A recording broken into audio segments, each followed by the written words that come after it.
going to be recorded to? I'm gonna put it on my channel and then possibly put it on the Pound for Pound boxing channel. So, Okay. all right. So we started. Okay. Welcome, welcome, welcome. And for those who are watching right now who may know my face, usually you know me as I am Michael. By the way, usually you'll find me talking boxing.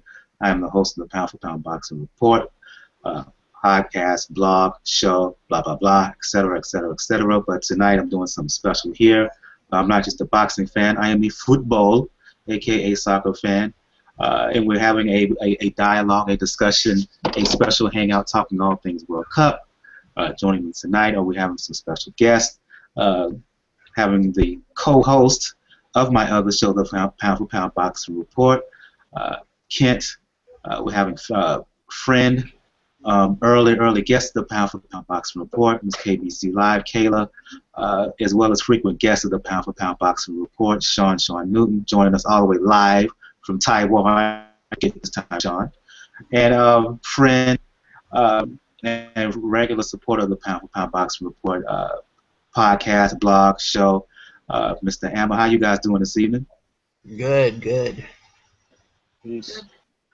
I want to talk about all things World Cup, but we can't begin this. We have to begin this discussion over the still shock over Germany's 7-1 annihilation of Brazil that took place a couple of days ago in the semifinal. Who saw that coming? I'll go to you on this one first, Kayla. I saw the score.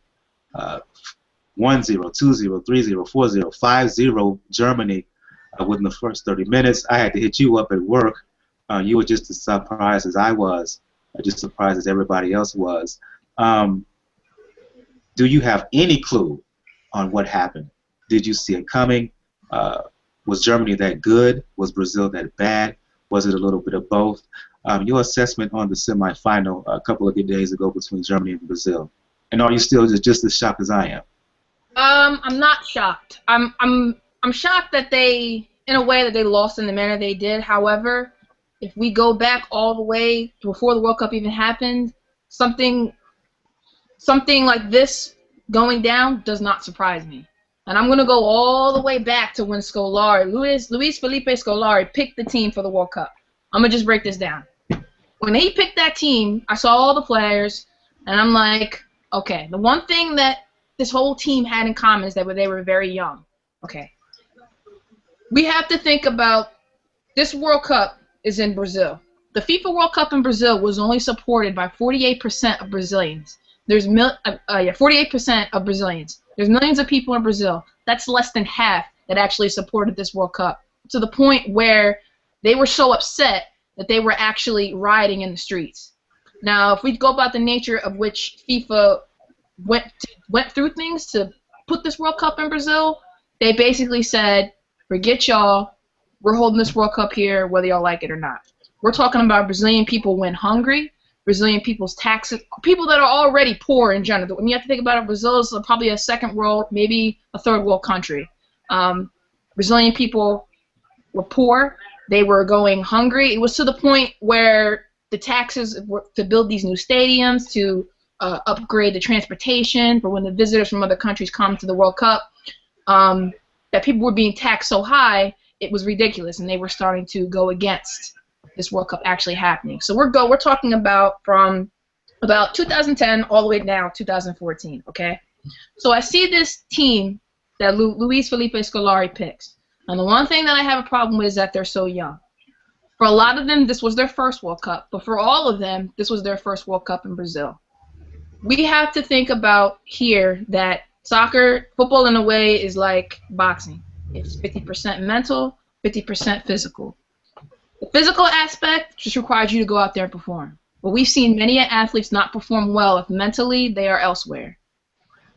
The issue that I had with the team that Scolari picked was they were not prepared, and they were never going to be prepared. Neymar, Oscar, David Luiz, Thiago Silva, whoever you want to say. And Thiago Silva was the captain for this team, and Thiago Silva is one of the best defenders in the world. He has leadership qualities. Do I think he was the appropriate leader for this particular team in Brazil? No. And I'll say why. I had a problem with the fact that just for the sense of having someone there as a standing figure to kind of calm these players down, because we have to understand that the immense pressure that these players were on. Honestly, before every Brazil match, I saw the Brazilian players putting more into singing their national anthem than I saw them actually playing on the pitch. And I was kind of just like, okay, it's way too emotional, way too emotional. Every match they're looking super nervous because the pressure's on. FIFA is the one that's done wrong, but the players were getting the brunt of the punishment here. So the pressure was on them to perform well. And anybody that watched this World Cup saw that Brazil did okay. They didn't exceed expectations. They didn't really perform. Even from the first match with Croatia, I was watching them and I was like, yeah, teams have been known to start World Cups off not so great and get better later on, but I'm like, I'm not really seeing a team that's going to go very far. So you see this team, and they're very young, and they're very unprepared mentally for this kind of atmosphere. I believe personally that even if Kaká or Ronaldinho could not play a full game or may even be past their best, it was necessary for Scolari to have a player there that had been in this kind of atmosphere before, had won a World Cup, which Kaká and Ronaldinho did in 2002, and would be there as a way to kind of set the tone for the players. Now, if you think about it, David Luiz, Thiago Silva, Neymar, they all extremely look up to Ricardo Kaká. And Kaká, he went back to Milan after leaving Real Madrid, and he didn't perform too well, and now he's back at Sao Paulo. He signed for Orlando City. But even if Kaká could not play, I think even if it only made a slight difference, it would have made a difference for the players to have someone there, especially with the loss of Neymar happening and the loss of their captain, to have someone there who would have been a standing figure to them to be like, guys, listen, relax. You know, we can do this. We're Brazil. There was nobody in that room. David Luiz is not that. He's not that player. And Thiago Silva is a good leader. Do you think do you think that the fact that none of the other players outside of Neymar really had any success in Europe over the past couple of years was a sign right there that this was a poorly constructed team? I don't want to say that they didn't have any experience in Europe. I mean, Oscar plays for Chelsea. Thiago Silva plays for PSG. He played for Milan. They have the experience, but playing in your home country, more so when your own country isn't necessarily behind you, the pressure is on. It's a lot of pressure. And these were a bunch of young kids, you know, when you think about it. Yeah, Ramirez, Paulinho, Willian, Bernardinho, Fred. I didn't like the team because it was like I don't know how good they're going to be able to handle the emotional and the mental aspect. I mean, it's just like Amma said, when the Germany match, when they were holding the Neymar jersey, I was like, I get it, guys, but that's a little too far. Like, are you putting too much into actually playing for? Neymar's not here. He's hurt, okay? The World Cup is not over. Brazil is Brazil. Brazil has enough quality in that team where you guys can win a game without your star player. You know, you're not like Portugal, where if you don't have Cristiano Ronaldo, you know, no Ronaldo, no party. It's not like Portugal. Brazil, you have a whole bunch of other players that can get the job done. And they weren't there. With the loss of Silva and Neymar, it was like the minute that happened, I honestly think they counted themselves out before they even walked on that pitch versus the Germany game. They just were not there. And I think if someone had been there with true leadership qualities like Kaká or Ronaldinho, who had been in World Cups and had won World Cups, I think it would have mattered. I don't think it was right for Scolari to leave him out, or one or two of them out. I still think Brazil wouldn't have performed the best because it isn't like Kaká would have been in here scoring a whole bunch of goals. I mean, I don't think so. But on the mental aspect of it, that was disregarded for this World Cup, for the Brazilian team. I want to go to you on this one. Your assessment on what Kayla was talking about in terms of the Brazilian team, because I agree with her. Scolari, he did a really piss-poor job in terms of putting this team together. He should have had more experience there, and I also agree that they relied too much on Neymar. Neymar is good, but the problem is overall, I look at this Brazilian team, and this was not, I repeat, not close to a really good Brazilian. It was a decent Brazilian team, but it was not really close to a really good Brazilian team at all. And really throughout the tournament, starting with the first game I mentioned, throughout, you could see the vulnerabilities, the weaknesses within them throughout, and really they got exposed by Germany. And what I was dismayed at, as soon as the score was really 2-0, they quit. They quit. What was the maturity there?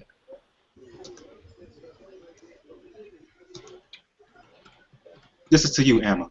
Oh, okay. Yeah, I totally I agree that the squad wasn't well put together necessarily, but I think they still had the quality to pull off a better performance than that loss. The key behavioral flaw that I saw in that game was exactly that, was the quitting. Like that, you're playing at home. I totally get that they had all the pressure, but I don't think that the team responded in a way that they're capable of. These guys are not, they might be young, but they're not newbies. I mean, Julio Cesar has tons of experience, right? The keeper, and they put 7 past him. Not saying that it's his fault, but the team just quit, and that was the most ridiculous performance. Like, that's something I'll say about USA Soccer. We will never, ever, ever stop playing. It might be terrible on the field, but we'll keep hustling. And Brazil just looked completely discombobulated, completely disorganized, and I do blame Scolari, but more so than the squad selection on the tactical choices that he made. When we lost Neymar, I expected to see Willian instead of Bernard. I totally didn't get why David Luiz was captain. I thought automatically it was going to be Julio Cesar because he's the the experienced guy. And why in blue hell did he keep Fred out there? Well, Fred, so it's not all Fred's fault. Like, even in Brazil, Fred was getting booed in game 2. Like, nobody liked Fred because he didn't produce. Everybody, he's playing the striker spot. He's in the spot to produce the goals, and he was just empty. He did nothing. Yeah, so I expected him to get pulled. Hulk tried to be, a motivational character through the earlier games, but if you don't have the actual skill to pull it off, to back it up, there's no way you're going to make it happen. But like I said, the biggest problem with this team in this entire World Cup was not necessarily the people, it was really how they played. And they did not, obviously they've moved beyond the flowing ball possession, short pass game that we know and love. Instead, they've just kind of been playing kind of a lackadaisical approach, which doesn't produce opportunities, except they relied on set pieces and maybe Neymar will do something brilliant, as opposed to actually structurally going in and trying to press the issue to get goals in. So I blame the tactics more than the squad selection for their failure to perform at this World Cup. I'll go to you on this one, Kent. The effect of such a devastating loss at home to Brazil. Look, at this point, Scolari, he's got to go. There's no doubt about it. He's got to go. My question is, moving forward, what kind of effect psychologically on the team, on the country, which, as Kayla pointed out, really wasn't in full support of the World Cup to begin with. The long-lasting effects of this World Cup on Brazil team and the country as well.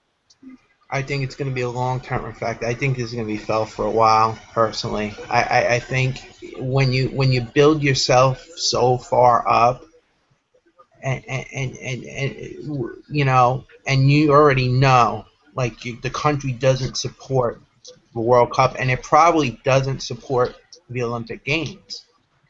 And I think that when you build yourself so far up under this false, you're trying, I think the team, Brazil as a whole, I think they tried to excuse me, that the criticism of this World Cup being in Brazil, I think they tried to pretend it wasn't there by building themselves up, and that's where the emotion came in. I think they were being emotional. They were trying to show like I think it was a lot of the emotion. I think the emotion came from all the false stuff that they were building up. I think they tried to ignore the issues and tried to just focus on the soccer.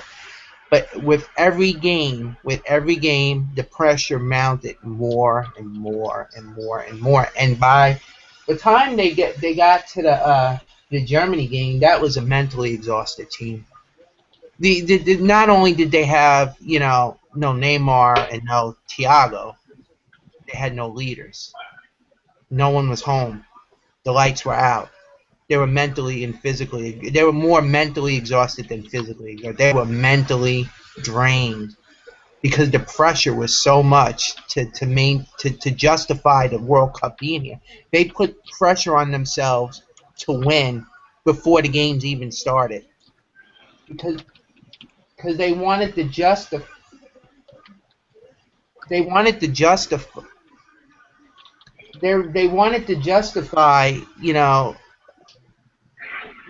what was going on. They just wanted to justify the World Cup being here, being in Brazil, and they couldn't live up to that hype. They couldn't live up to that hype. They couldn't live up to that pressure, and they were just too young. They were too inexperienced. They weren't there before. They didn't have experienced guys that had been in the World Cup and knew how you handle it, the pressure and whatnot. I just think the team was too young. They tried to ignore the issues that was present, but every game the pressure mounted, and they just couldn't handle it. They just weren't mentally there, and they weren't ready. I'll go to you on this one, Sean. We've been talking about Brazil and their collapse and all the problems with their team and the organization of the team, but we have to talk about Germany and what they did. Sure, Brazil was Brazil, but you have to give Germany credit. They were clinical. It's like a pit bull. When you look at Mueller, Ginter, when you look at Klose, Schweinsteiger, you have to give them credit. They came to the fit, and they did what they had to do. They smelled blood, and once they got a grab of the game, once it became 2-0, they just dominated, and they did let off the hook. This is to you, Sean. Yeah, I mean, Germany is a good team. I mean, 4 years ago when they made it to the Final Four, they were a young team, and they produced better than people expected them to. Showed a lot more flair than usual, and apparently this year they were going to be even more open as a team, according to the manager. I haven't really seen it this year. I mean, this World Cup, they've looked good. I mean, especially against Brazil.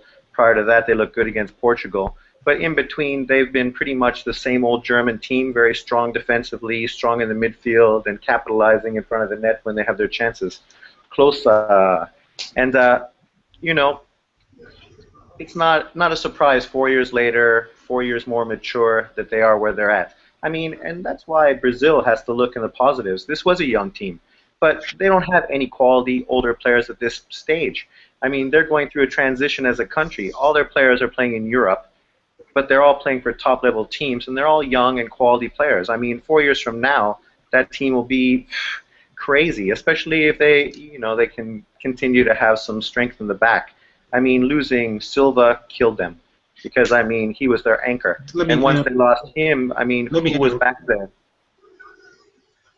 Let me interrupt you. Do you think the fact that most of these players are from the Bundesliga, which is arguably the top league in the world right now, how much of a role does that play? Oh, it's huge. I mean, those players are so familiar with each other. They play each other all the time. That's why they have such a cohesion, right? I mean, you look at their style. I mean, even the guys they have pulling off the bench, if they're not playing with Bayern Munich now, they played with Bayern Munich like a few years ago. Podolski and everybody else. I mean, they have what most teams don't have. They have a cohesion. teams like England and Brazil and all these other teams, unfortunately, players are pulled out so young, moved abroad to big squads, and they only get to see each other occasionally for big events. So they don't get a chance to have this cohesion. That's where Germany is smart. Let's talk about the other semifinal right quick, and I'll go to you on this one, Emma. Unmute your mic, please. A lot of different opinions about the Netherlands-Argentina match. A lot of it some people feel it was a bore, others feel it was a very good, I should say, tactical match. For those who don't know, Argentina won in PK 4-2. Your assessment of how the Netherlands-Argentina match went? Well, I think it was okay. I mean, to me, I was hoping for more fireworks during the 90 minutes, given what we've seen in this World Cup. But it went about as could be expected. I did expect Argentina to win. The Dutch are good, but they have their flaws.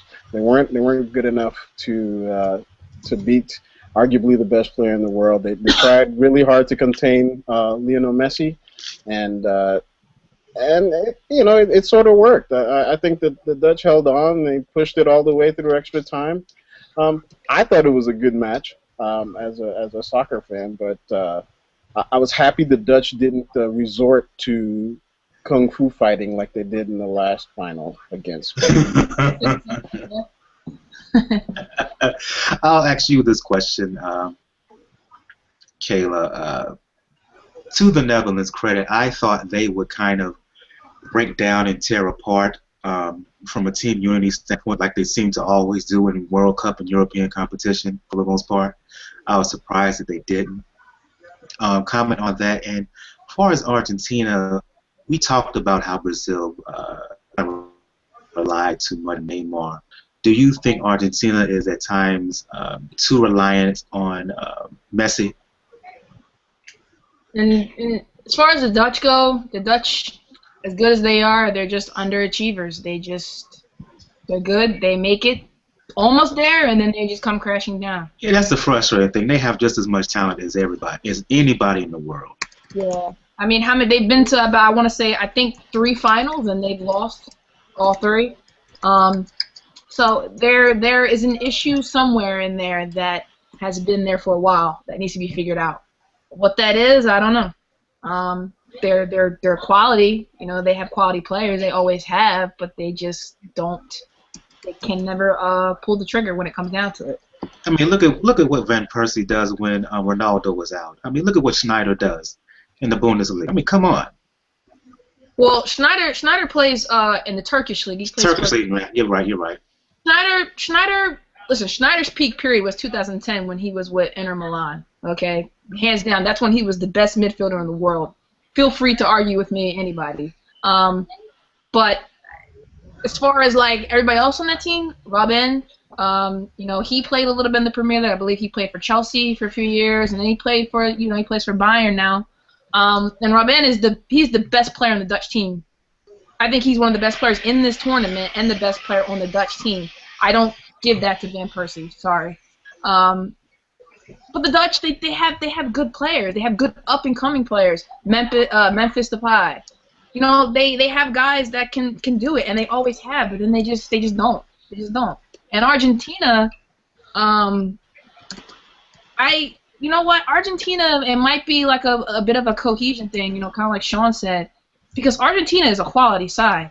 I mean, Messi is their best player, no doubt, but they have Aguero, they have Di Maria, they have Mascherano, they have Maxi Rodriguez. They have so many guys that are good, and this team should be killing it. With Messi, they should be killing it. And that's my thought. Even though they are in the final, I thought they would be more impressive. I really did. So did I, because essentially, I mean, this World Cup's like a bunch of home games for them, and they just haven't. Messi has single-handedly gotten them to where they are right now. And they've only been winning by, 1 goal here, 1 goal there. When they, honestly, if we're looking at them on paper, these guys are good. This is a stacked team. they should be killing it, no doubt about it. And they're just not. I don't know if it's just the fact that maybe they don't play together or there's too much reliance on Messi.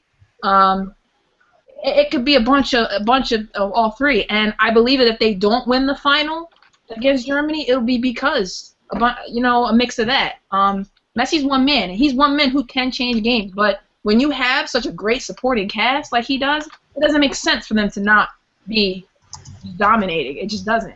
Sorry. Okay, we're going to talk about the actual final and give our kind of prediction who's going to win and how the match is going to turn out. I want to talk about the lead up to that and all that's happened. And I'll go to you on this one, Kent. Your biggest surprise, your biggest disappointment, this performance of Team USA. What has got your attention so far in the World Cup? And also Luis Suarez, we will mention his chompers and what he's done. What has gotten your attention so far in this World Cup? I thought Colombia got my attention. That's a good team. James. Yes, yes. James. James. I think James can be. Can we say Liverpool? Huh? He ain't going to Liverpool, man. Get out of here, Sean. Yeah, I think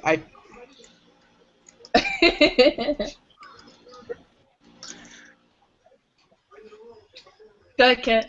Go ahead, Kent. I think Colombia was the biggest surprise of it all, just the way they perform. I think James has the potential to be a massive international superstar in football, to me, because he's got everything that, I think he's gonna, everybody talks about Neymar, but I think James has the potential long term, like really long term, to be a real superstar. Let me say this: I think James is going to be better than Neymar long term. I think yeah. That I don't think James is going to be like right in the short term. I think it's going to be Neymar, but over the long haul, I think James is going to be the superstar. Your thoughts on Sean? What has got your attention? Biggest surprise, the biggest disappointment? Yeah, I mean, I thought Klinsmann did a great job with the U.S. team, even though he got so much hate about leaving Donovan off. Out with the old, in with the new. Out with the old, in with the new. Klinsmann's great, and I mean, made the team very competitive. And he was absolutely right for leaving Donovan off the team.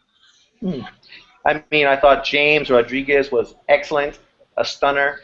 Everyone sort of thought with Falco out that they wouldn't be as impressive as they were, and he just took over that team and is the man of the tournament, without a doubt.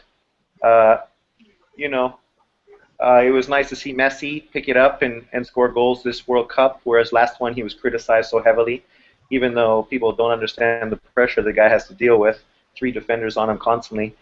I mean, it's been a good tournament.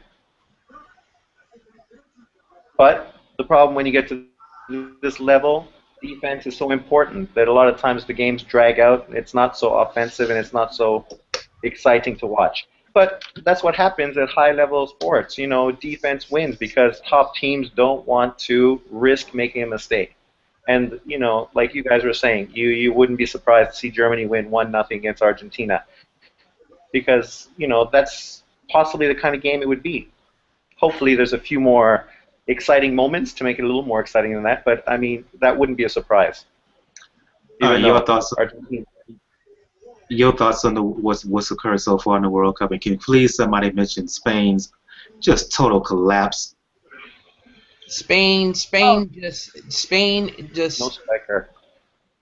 That was a terrible squad. That squad never even got out of first gear. It was bad. It was all bad. Totally bad coaching decision by Vicente Del Bosque. Oh my gosh. Who did not see that coming? I mean, the players that he picked, first of all, there was way too much favoritism with that. He was picking the 2010 squad, expecting those guys now to perform like they did. And the reason that wasn't going to happen is because, well, they're older. 4 years later, and it doesn't like they stop. It's not like they stopped aging. They age. That's what happens. Exactly.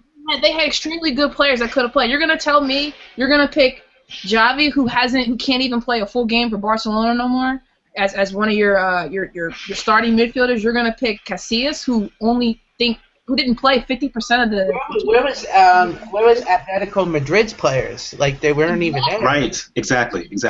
Koke, Juan Fran. He didn't pick any of them to come out, and it just did not make David Villa. None of them. None of them. It made no sense how well they did in Champions League that he picked no one. It was a total favoritism thing. He was trying to repeat what he did 4 years for the same players, but those same players weren't performing the same way they did 4 years ago. Plain and simple. Yeah, and the rest of the world has I believe caught up.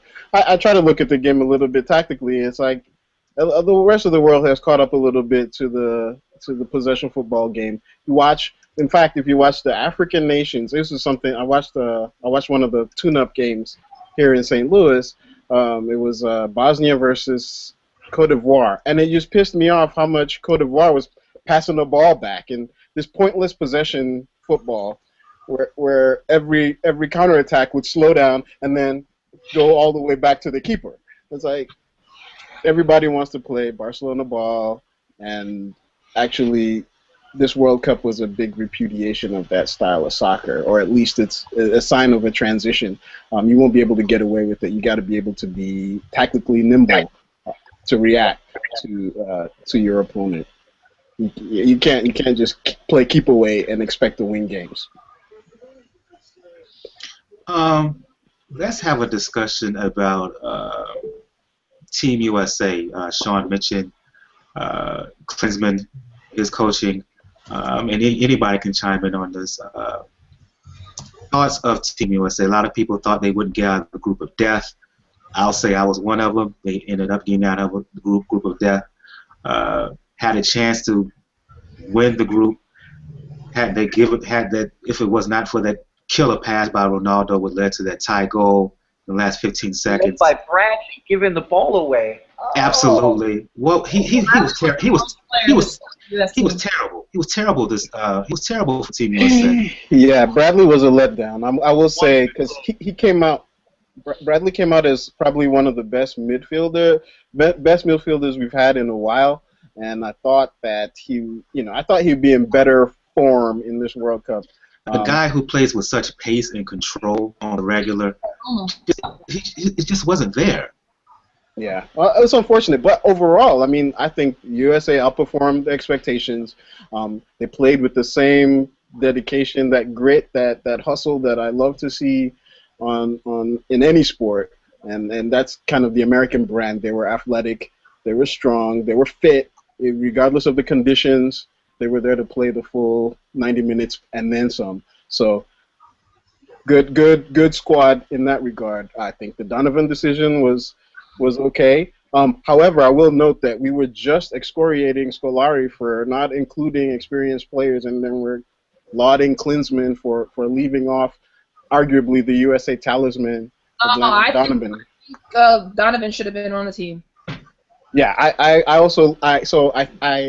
I think for the same reason that you would want to kick, I don't think Ronaldinho would have been the guy, but I would have brought a Kaká, or at least somebody with some recent international chops on the Brazil squad. So I think I would have brought Donovan just for that experience, that locker room leadership, not necessarily to score goals, right? I'd have him on my squad. Sean, you're talking about out with the old into the new. This is a great segue. I'll go to you on this one next. Given the decision not to have Donovan there, given the decision to go young with the team Klinsmann, where do you see the future, the progression of Team USA moving forward? I think if they leave the control with Klinsmann, it's in good hands. I mean, putting Green on the team, a great young guy who's basically German, and getting him over before the German team could snatch him was excellent. You look at a lot of the players they have, I mean, they're sort of dual citizenship German guys, U.S. military guys living in Germany, having kids, I mean, they have all the skills that the States lacks. You know, all the ability that they learned in Europe, playing so much that they don't quite get in the States, and being able to bring those guys and implement them on a squad that is strong together, strong defensively, and strong mentally. And I think they played really strong mentally throughout this tournament. They played excellent. I mean, the only problem is their star player, one was hurt so early, where they were going to get goals up front, and then the other one just, you know, performing subpar. But mind you, I mean, Bradley, we have to remember he's playing against the best midfielders in the world, and you know, it's a tough task. And But he should have played better still.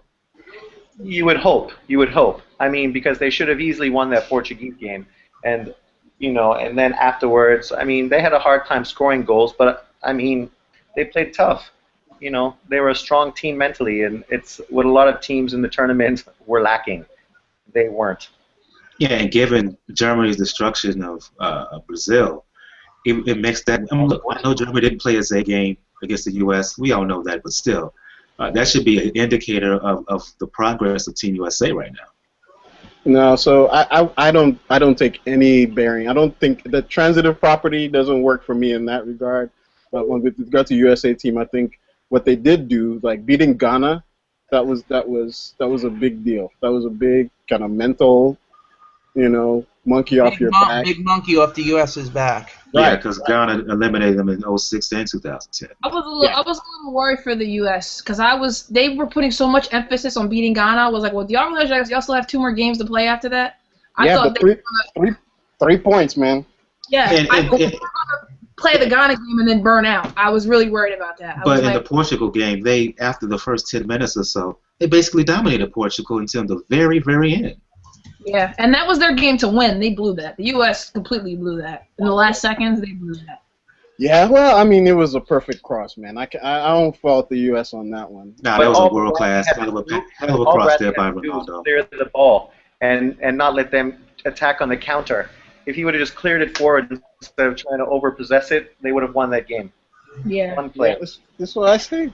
Everybody wants to play that crazy game. Bradley, I will say this about the U.S. squad this year. I have 2 things. I think I think Donovan should have been in the U.S. squad. I think Klinsmann's choice to not include him was more of a personal decision. I think Klinsmann has not liked Donovan ever since Donovan took that sabbatical leave about a year ago, where he literally just disappeared. I think the dude was like Cambodia or something. Literally, I think he was over there and nobody knew where he was. And that was during a period where the U.S. was playing friendlies, they were having qualifiers, and he was not there. And I think Klinsmann had an issue with that. Because when it comes down to it, you know what? You go to your job every day, you leave your personal stuff at home. You know, he has a job as a football player to go on that pitch and perform. And you sitting here telling me you can't come because you're mentally not there. Well, guess what? Maybe Klinsmann had an argument with his wife that morning, and mentally he wasn't there, but he still had to show up at work. Maybe a player had a I don't know. Everybody has their own personal business, and Donovan putting his personal business in front of his duties, something he is getting paid for, when it comes down to it, is like, you know, I think Klinsmann was like, you know what? You weren't there when we needed you. You didn't help us really get here, so you know what? You're not coming. Do I think that was necessarily smart? No, because when it comes down to it, the job was to get out of the group. You have to put personal desires and opinions aside. So I understand why Klinsmann wouldn't include him, but I don't necessarily agree with it. I'll ask you a follow-up question, and then any of you guys can chime in. Before we began this hangout, we were talking about some of the backlash that we've received here in the States about the World Cup and about soccer in general. You've had guys who are regular sports commentators and even folks like a certain troll by the name of Coulter, who's been chiming in, and other very dismissive of sport and made some very just the question, ones with morality, where the hell she got that from, I don't know. But nah, she just. I want to talk about some of the. You know how these like people like Ann Coulter go. They wanted to sound important. Yeah, but the problem is she wasn't the only one who was talking that ignorance. You had folks like Keith Olbermann on ESPN, very dismissive of the World Cup and on soccer in general. You've had others dismissing the World Cup, talking about the flopping and all that. I'm like, okay, you look at the NBA, they flop all the time, Lance Stevenson, LeBron. But talk about some of the backlash, Kayla, and any of you guys could follow up, that the World Cup has received here in terms of the national perspective and even on top and other places. I agree with Sean. Haters will hate. You know what? Football is the most popular sport in the world in every other single country except for America. And I think America, in general, just wants to ostracize themselves when it comes down to that. I mean, we have basketball, we have American football, we have baseball, which are very popular here, and hockey, and those things like that. So, you know what? Yeah, haters will hate. When it comes down to it, I think what Coulter said, I think it's more of a very ignorant American stigma that she's fulfilling, unfortunately. Just the nature of Americans have a hard time embracing something that, number one, they may not be entirely good at, or just embracing other cultures in general. Americans can be very ignorant when it comes down to that. You know, we have, I hate to get political, but we have people from other nations come here and we demand for them to know English, but we go to other countries and we don't know that language.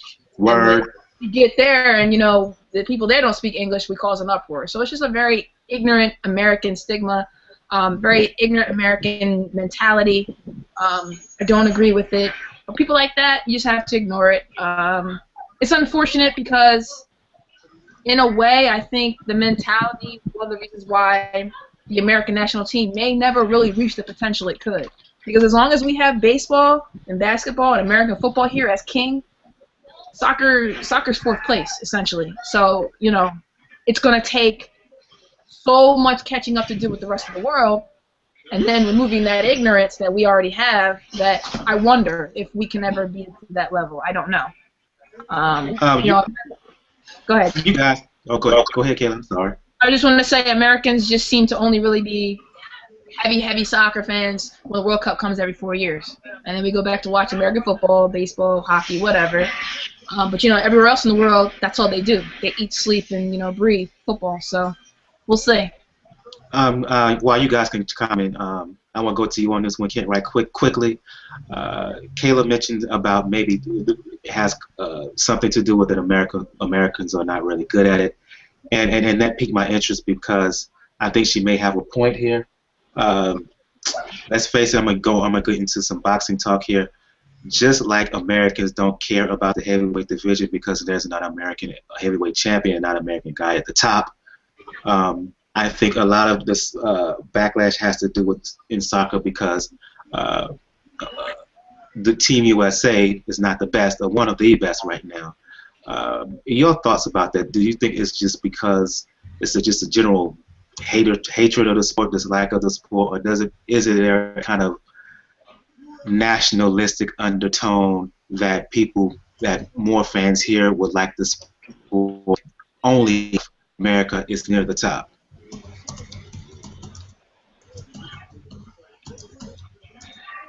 That was to you, Kent. What was that again? What I was saying was Kayla was mentioning that some of the backlash may have to do with the fact that America is not at the top or not one of the elite teams. And I was trying to use a boxing analogy here, just like most American fans today pay little to no attention to boxing because you don't have an American heavyweight champion or probably American heavyweight that everybody knows. I think a lot of the pushback against boxing is because Team USA is not one of the elite teams. Am I wrong in that assessment here? I think you're right, and I think if Americans don't care about a sport if they're not on top. That's just their mentality. It's a really ignorant mentality, but that's just the way it is. You know. And that's the way I feel. It's just ignorance by Americans. You know, like they if they're not dominating a sport, they don't care. And watch when American heavyweight comes back around, if another American heavyweight comes back around, and shows us you know this dynamic, you know, like somebody like a Tyson or whatever. but I don't expect it to happen. I got two things to rebut that perspective. Number one is that soccer is extremely popular with kids, right? So my son plays competitive soccer. He's U9 now. He's in a club team. They go to tournaments. It's shocking in a small city like St. Louis the number of kids that play competitive soccer and how much dedication. Like, it takes the entire family to support the See, kids see going the through this. funny. Can I But say something? Okay. that's only one. That's only one No, piece but I of want it. to say something really quick. All right. I have heard in small towns in America that soccer thrives. For whatever reason, it just thrives. Like in small communities. There are tons of people playing soccer in New York and Chicago. It's not unique to. I Yeah. will say that it's concentrated. It's concentrated in the Midwest, in my experience, which is limited.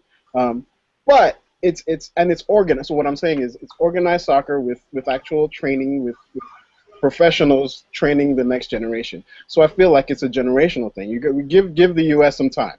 Give us another 20 years and watch and see what we produce. What one of the things that has to happen is you got to develop the local leagues to make it a viable option for the best athletes to pick soccer over, because you got a ton of my son's teammate just quit to start playing to focus on football, and some kids are going to switch to baseball in a couple of years, right? Because there's a path there, right? Forward. The guys who really want to do this for a job are going to, for a career. They're gonna go where they have more opportunities to get to the top ranks. So I think the youth development is happening right now, and we'll reap the benefits down the road, right? So there's good things happening. Second, in the U.S. not being at the apex of being at the top in the world, well, the women's national team is killer. The women's national team is awesome, and they've won the World Cup, And so I feel like I don't think that not winning is the reason why soccer doesn't have kind of the mainstream appeal. I think that it is an eyeball problem, right? We do have. I think Kayla was exactly right when she said that they're competing against all these other sports, and until you have televised MLS games like we have Monday Night Football, until we have that access and coverage of available to everybody, make it a real choice. I mean, I watch golf because of Tiger Woods, not because I like golf, but because I was interested in this specific player. Until we have that same kind of effect in soccer in the local leagues where it's accessible, or maybe when we have more players playing in the elite leagues where we do see on, say, NBC and Fox periodically, like maybe we'll attract more. Do you think the recent deal with NBC and the EPL will help? Oh, I think it's already helped with people watching kind of quote unquote good soccer, right? Watching people play football better. It's making it more accessible to the general public. I mean, I don't have cable. I haven't had cable for like 15 years. I'm always behind the curve watching my games, so I can never watch them live legally. Legally, I like how you put that. So that makes it really difficult for the folks to get access to kind of, like I said, good soccer. I don't watch MLS, even when I have the opportunity, because the quality isn't up there. So I would put them, so the top 2, 3. So like pick the Sounders, pick LA Galaxy, pick New York Red Bulls. You take them to England, they might compete. They might be in the top half of the championship, right? The second tier, right? Because they're that good, but they're not good enough yet. And one of the biggest things is a lack of creativity. They don't really have I grew up in Nigeria, right? And so every kid grew up playing pickup ball in the street, and it's kind of like, it's just like basketball in that sense, where people develop natural kind of, I don't know. There's like an organic nature. Like the U.S. game seems too mechanical. and that beautiful football that we like from Brazil, that comes from a different place. And so I think when we start doing more once we start playing more organic soccer, I think we'll go even further because we already have the facilities, we have the work ethic, we have the team spirit, the national team. Anytime there's a patriotic country, patriotic people. So I feel like you get you have that pride in the team. So and everybody supports Team USA whether or not they're doing well. I mean, everybody says soccer's not popular, but everybody was watching Team USA in all their games. You know what I mean? So like everyone has said prior, haters gonna hate, but they're small compared to the rest of the world. Like there's 1%. The Super Bowl captures less than the World Cup final, probably less than 10% of the eyeballs. Right? It's just so it's no competition globally. So I'm not really worried about it. I think time will take care of the U.S. national team.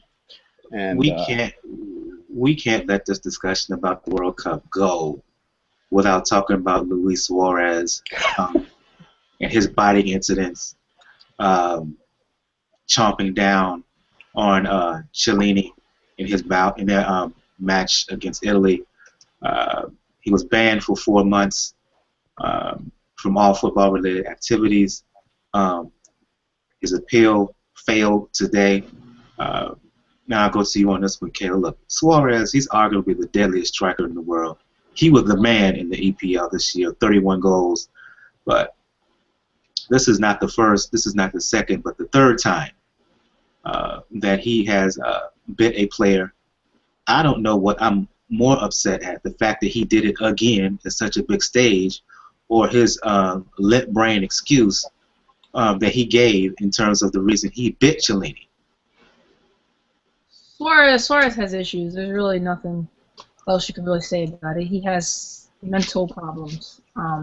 Aside from the biting, just in general, he's been in a whole bunch of other controversies. I mean, and he's been accused of being a bigot as well. Let me put that in there.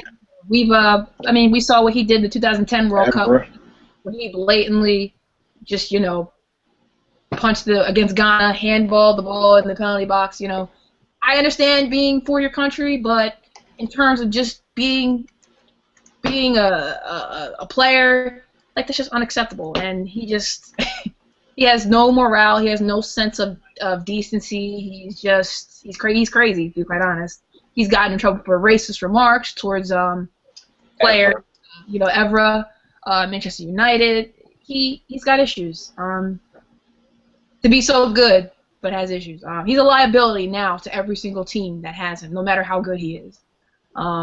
Because if he keeps getting in trouble, he keeps getting banned, well, then he's no good to him if he can't play. So I don't know. He's reportedly going to Barcelona. I think the deal is done. Really? Dear. I don't really think. I think Barcelona's stupid to buy him. They are. I think because now they're paying a whole bunch of money for a player that might not see a full season, because who knows what else he's going to do. He's so unpredictable now. You don't know. I think he got sold for like 88 pounds. I'm sorry. That's a random number right there. No, so Barcelona just released Alexis Sanchez to Arsenal, so they needed some firepower backup.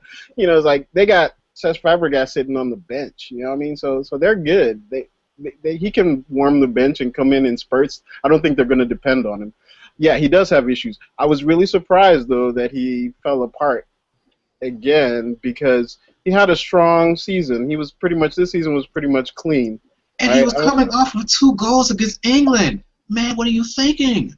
Yeah, I don't know what the deal was. I mean, I feel like, it's part of, like, it's just part of his nature, right? It's the internal him that's deep, that he just, he'll do anything. Like, that's somebody you don't want to be in a fight with, right? Right. I mean, like dude will, like, hit you with a wall. You know what I mean? Like, that kind of person who wigs out. So, I really had high hopes for the recovery because he's a talented player. I hate seeing talents, go into waste. It's kind of like, I don't know if you guys remember when Carlos Tevez was having all his issues at Man City, and then he came back, different work ethic. He busted his butt. I saw Man City and Chelsea here in St. Louis, and he was the hardest working man. It's an exhibition game in the summer, and he worked his butt off. He ran the whole time he was on the field, like it was the game meant something. So that was good to see. And he should have been on the Argentinian squad, by the way. Yes. I agree with that. Like I was shocked, honestly. I know Aguero is good, but I mean, there's dudes you could have dropped off just to have him on your roster. You know what I mean? Yeah. So the ban. I don't know. I was trying to get what you guys think about the ban. Like my initial feeling was before the ban was given was like, I need them to give him a super strong ban, like ban him for a year, do something really terrible. I definitely wanted him out of the World Cup, but I don't know. Like, what do you guys think about the for me, actual? it wasn't enough at all. Given how he's such a repeat offender of not just biting but of other stuff, he should have gotten a year. I don't think the ban matters. I don't think the ban matters. I think Suarez has a mental issue. He has a mental problem. When it comes to the situations where you're supposed to do the right thing, he does not do that all the time. So you can put rules and regulations against him. That doesn't mean he's always going to follow them because in his mind, he just does not operate like that. So you can give him a year ban, and he might come back and 2 months later bite somebody else. I mean, it's an impulse thing. There's an issue, with him. I think it's almost. I want to almost kind of give him a pass to say it's something that he kind of can't help. But in a way, no, he's responsible because he knows what he's doing. But I think. So you want a ban as well as some kind of counseling? I don't know if counseling will help. I don't think anything will help him. It's like Amma said. I think, to be honest, I don't think it matters. I think you just kind of got to ride this out, guys. Yeah. So you saying he like the old dog or sucker or something? I don't know. Suarez seems to have his own agenda. I think you can put a muzzle on him, and I think he'd still find a way to, Yeah, I was just surprised. I mean, given his history, I was still surprised when he did it because it was uncalled for. I know there was like I was like, what happened? Because there's the same thing with Mike Tyson bit Holyfield. I was like, he was just aggravated. Like he was so. Like, man, he keeps headbutting me, man. He just felt like. But the context of that was different. Exactly. Tyson was coming off of losing. Tyson had Willie in that second fight earlier on. Really went out to knock Holyfield out. Couldn't do it. He kind of collapsed mentally. That wasn't the case with Suarez. As I said before, he was coming off of perfect season. Goals, EPL performance, 31 goals. He was coming off of. He struck against England twice. Basically, his 2 opportunities struck and basically ended that game. And so there was no context for him to, and I didn't see anything that any of the Italian players did, Chiellini or otherwise, to set him off like this. He just did it. Right. So he was, I will say that there was, you're the star player, right? You're the star striker on a set piece. You're gonna get held, you're gonna get pulled. Like, I know there was a certain level of frustration that triggered this thing, but nothing. So the problem is, you flip that trigger, another guy would shove you, maybe punch you. This guy will bite you. You know what I mean? like that's why he needs to be out of football. But overall, FIFA did okay when it's all said and done with the thing. It was, as long as he didn't. I was afraid that because he's such a talent, right, that they were going to go easy on him. Because nobody wants to see talent waste away. But like you said, he did it to himself, and he deserves to take the penalty for it. Before we kind of talk about our predictions for the final, Argentina and Germany, another kind of controversial issue going on, and as this World Cup is being held against, as you mentioned, Kayla, not majority support in Brazil. I believe there was an overpass that collapsed, some infrastructural problems.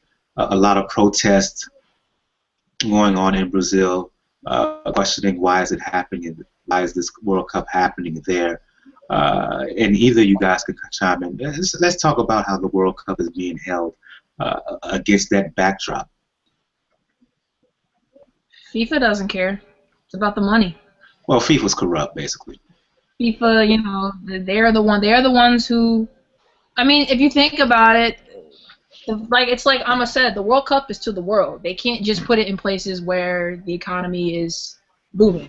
But at the same time, where is your limit to what you will allow and what you will do? When it's to the point where people are going hungry, can't afford to live in their homes, can't afford to put food on their table because you're building a new stadium that's only going to be used 4 times for this World Cup and never again. I mean, you got to think about, okay, well, where's the level of morality here? The World Cup is for the world, and this World Cup is for these people. I mean, FIFA gave this World Cup to Brazil. They deserved it. They deserved it in the football sense that Brazil is a powerhouse. And when people think of football, they think of soccer, they think of Brazil. So I get it. I don't necessarily agree with it, because the country's going to suffer. I mean, Brazil is going to get a very small portion back of what FIFA is going to generate in the end in this whole World Cup. And it's not going to be even close to what they put out. So, I mean, you got to think about it. In 4 years, the World Cup's in Russia. I think Russia is a far better country to host, from an economic sense, a far better country to host a World Cup than Brazil. I think Russia's a very weird place in general. If you think about it, backdrop of Putin, man, come on. Yeah, I mean, I get it, but you gotta put out the social and political things about it. When at a certain point, you just, like you said, it's for the world. Yeah, you got a point there. You gotta just think about that. It's for the game. Russia's a very weird country in general to me. It's like if you think of Russia, you don't really want to go anywhere if it's not Moscow or St. Petersburg. So I'm just not going. So, I'm black. You know what I mean? Like, I'm not going to Russia. And it's like the same thing that the 2022 World Cup is in Qatar. And now they're just starting to realize that's a bad idea because the temperatures in Qatar in the summer get so hot they are physically not eligible to play in. We're talking about 120 degrees temperatures. Now listen, I've been to Las Vegas, and I'm sure heat and from Nigeria, Amma, but 120 degrees, 110, and you can't be out in the daylight playing games. You just can't. The reason they gave it to Qatar is because it's a booming World Cup country economically, and that country paid for that World Cup. You're not going to convince me they didn't. They did, straight up. So, I mean, you look at the dynamics, Qatar, and then you look at Brazil, So. Yeah. So on the political and social impact of the World Cup in Brazil, I totally agree that it's definitely not popular, but I think it was an opportunity, and I blame. So I put a majority of the blame on Brazil's government, right? The government and their local football federation, because one of the biggest deals, one of the things you do, like FIFA says, if you're going to host the World Cup, you need 8 cities. Brazil put off 12, right? They have stadiums. They built a stadium in Manaus, which is like almost nowhere. Like nobody's ever going to use this stadium after the World Cup. Middle of the Amazon. And there's like 3 of them. Yeah. So and they were not mandatory. These were boondoggles, right? The people building the stadiums, like all the costs to build the stadiums were inflated. Like there's mega corruption involved in it. And this is why the people are in the street. Not only because the economic conditions, because economic conditions have been bad, but they had gotten better. Like Brazil, you guys remember hearing about the BRIC countries? The economy was actually doing better. Brazil is on the move. They're building airplanes. They're doing, they're a major supplier of several natural resources. They have resources. The problem is resources are not distributed in a manner that is kind of commensurate with kind of maybe a first world country, and it's really a lack of oversight. They were extremely late on all that. They were late with their plans. They were late. They could have pulled it off. So On a side note, and excuse me for interrupting, you talking about the Brazilian Federation. I got to say this. I know you want to talk about support. Can you please throw some support for the Brazilian women, for women playing soccer in Brazil? I mean, you got the best player in the world that resides there, Marta, one of the best teams in the world. I mean, Man. I know they disappoint in the World Cup and whatnot, but they're still an elite team, despite getting no funding, no teams whatsoever. The sexism there, the patriarchy there, it's just ridiculous, and I just take great offense to that. I just had to throw that in. Proceed on, Emma. No, word up. I mean that's so legit because you have to bring up Martha if I bring up the the U.S. women's national team, because literally, like, she is that dude. Like, Martha is awesome. She's a player, and that society does not. I mean, I don't think, did they have a female? No, I don't think it was even in Brazil. There's no, the women's league is just almost non-existent. There is no support, and I think culturally there is not a lot of support. Even though they have a female president of the nation, the country is still, That's why I mentioned the sexism and the patriarchy. Mm-hmm. Yeah, I mean, it's still part of the larger society, and it's like, and I don't want to make it seem like we're in so much better condition in America, because we have our issues writ large, but I agree that they deserve more. I mean, I would say the same thing. I followed the Nigerian national team, and the women's national team is pretty good, but the local league is just terrible. It's pathetic. There's no support whatsoever, and there are no development opportunities. Women who are interested don't have the opportunity to develop and grow, and you don't have a pipeline that's built, even though you have the population and you have the athletes. So that's a shame. On Qatar and Russia. So I'm against Qatar, one, because of how things are going with construction and whatnot, and with kind of the labor practices, and the bribery to get the bid in the first place, and then obviously Russia. Yeah, it's like I agree with Kayla on Russia, because it does seem like a country with enough of the infrastructure already in place where they could swing it without making such a, having to spend as much money on building the infrastructure.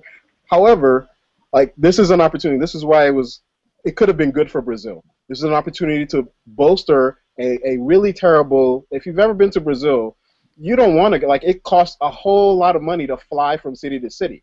Like, a domestic flight is really expensive, and you don't want to go by bus because it's big, it's far. If you're not going down the coast, you're in trouble. You know what I mean? And you could get robbed. Your bus could go off the cliff. You know what I mean? Like, it's terrible. They need to build roads, build schools, build hospitals, and that's what the World Cup can do for you. And Brazil screwed it up themselves. And FIFA, who has the power to make them sell beer in the stadiums when they never did. Yeah. Didn't use that same power, didn't use that same leverage to force those infrastructure upgrades, and these are things that would actually last. So that's FIFA failed, but majority of the blame goes to the country, to the government, and to the Football Federation, and anybody involved in organizing the World Cup. FIFA is like the WBA of boxing. Say that. I'm just saying. Yeah. Let's move on and start to shut down the show and talk about the final, Argentina and Germany.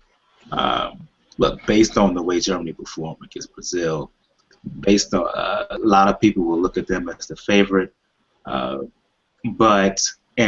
personally, I think that Germany will win because of the size, because of the precision, and because I'm disappointed in the performance of Argentina. I'm not seeing, despite their talent, they should do more.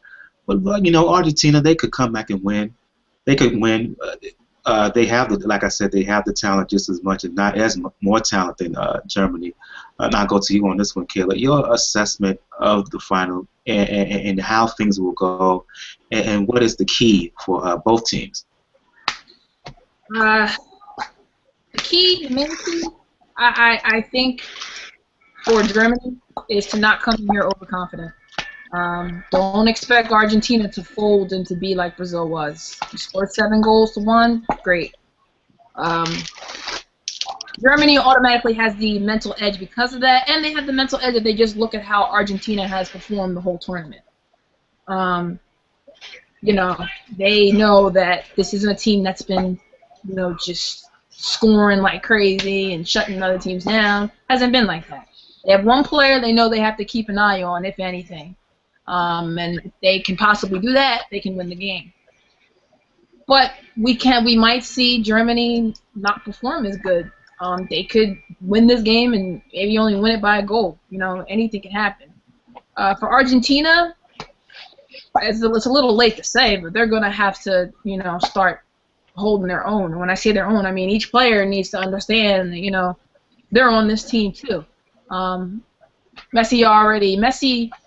can make things happen, but Messi already has 3 guys on him, you know? So they need to not be so self-reliant on him.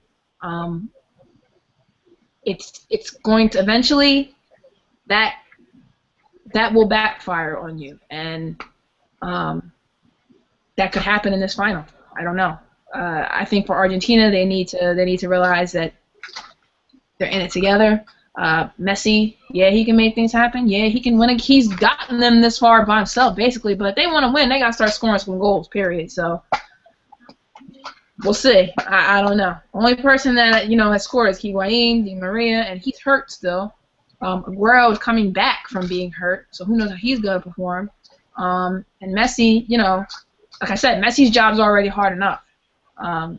He needs everybody else. And even Diego Maradona said this, you know, he wasn't happy with the team. He said they're playing terrible. They're way too Messi. Just look to Messi. Just give Messi the ball. He's like, we're way too good of a team individually and together for us to be reliant on one player. A great player, but to only be reliant on him. Now in Argentina, you know, to rebut that, you know, Diego Maradona was all Argentina had, you know, back in 80s. I'm glad you said that. I was going to say. So I just want to add that in there. He was all they had, so I get it. But, you know, it's like, come on. So I'm picking Argentina against the odds, apparently. Good. Oh, okay, good. I'm picking Argentina because I believe that the U.S., Ghana, they showed that Germany can be beat, right? They showed that Germany can be held. Germany can be held in check, and if you are organized on defense, you can hold them. You can contain them. They can be contained. And I think that they might suffer a little bit because, you know, like you said, the game is massively mental. And if you know, the lopsided win might cause too much swagger, too much. You know, you're either overconfident or like, oh crap, you know, how are we gonna do it? Like, you know, again, so I don't know how the whole team as a unit, if they had a solid 2-0 win, I would have felt more confident in Germany than after a 7-1 because it's so lopsided. You can't really to me, you can't take very much out of that. You don't think they're world beaters because you saw them struggle against Ghana. My man Per Mertesacker, he was a weak link in the USA game. He got beat multiple times in the back, and so you think there's still issues with Germany's back four? Yeah, I totally believe that. And because you have the quality of Aguero and Messi attacking that back line, I think if they're not organized, they can definitely be beat. I think the X factor for me is Di Maria being out for Argentina. That's, you know, he's been massive the entire tournament. He's coming up and down the flank like a boss in almost all the games. And unfortunately, they haven't been able to produce a ton of goals off of all the effort. But I'm picking Argentina. I think it'll be like a 2-1 win, and I don't think Messi's going to score either, because I mentioned before that '86 World Cup was my first one. It was the same matchup, Brazil versus West Germany, and I don't think Diego Maradona scored, but he set up the winning goal maybe. And I think that's how it's going to go for Argentina this time around. Messi will have the assist on the winning goal. And to reiterate, Kayla, you think Germany's going to win? I mean, Argentina's going to win as well. Yes, for two reasons. I think Argentina is going to win because there's always the case of Germany coming in too confident. They've got a lot of cocky players on there, especially Thomas Mueller, who he is very good, but has a lot of. But I don't like him, man. I don't like Germany, and I don't like Thomas Mueller is a great player. I have to give him that, but he needs to relax a little bit. If I could say who my favorite German players are right now, probably Philipp Lahm and Marco Reus. But I pick Argentina. I do. I hope they do win. Second, because I just don't like Germany. See, there you go. There you go. There you go. I'm gonna say Germany, 2-1, but see, I just think the physicality, the size of Germany may play a role here. I'm a little disappointed in Argentina's output offensively. They have to bring more than Messi. I hadn't seen it so far. I don't know if I'll see it in the final on Sunday. But again, Argentina, they have so much talent. And Germany is susceptible, as you were saying, Emma, in the back four. And maybe other players other than Messi will step up. They have to, because I agree with you. I don't think Messi will score in this final. So we will see. We will see. We will see on Sunday, 3 p.m. Eastern Time. I want to thank you, Kayla, KBC Live, and you, Emma, for joining us. For folks who want to talk soccer or your other love, boxing, Kayla, tell folks where they can find you. You can hit me on YouTube, youtube.com/KBC Live, or add me on Facebook, Kayla Lewis. Either or is fine. And for folks who want to reach out to you, Emma, and talk boxing or anything else, tell the folks where they can reach you. Yeah, I'm pretty much on Google Plus, man. Catch me on Google Plus. So am I. Need to get on Google Plus more, Kayla. I have a Facebook profile, but I don't go there often. It's mostly for family, because they won't transition to the new. Yeah, Facebook is like to let family know that you're alive, basically. Yeah. Yeah, but I'm on Google Plus, and I post public a lot, so you can find me there. Yeah, you can find me on Google Plus a lot as well. On Twitter, Brother J at MICWILJR capital SC. Find me in my other love, boxing, P4PBoxingReport.wordpress.com. That's the blog page. P4PBoxingReport.podomag.com. That's the podcast page. You want to find all the information, pound for pound, boxing report, and where to find us all over the internet, interwebs. Just look on those two pages. Again, I want to thank KBC Live for joining us. Thank Emma for joining us. This has been a special episode doing an analysis of the World Cup, 2014 World Cup. You guys have a good evening. Good night. Good night.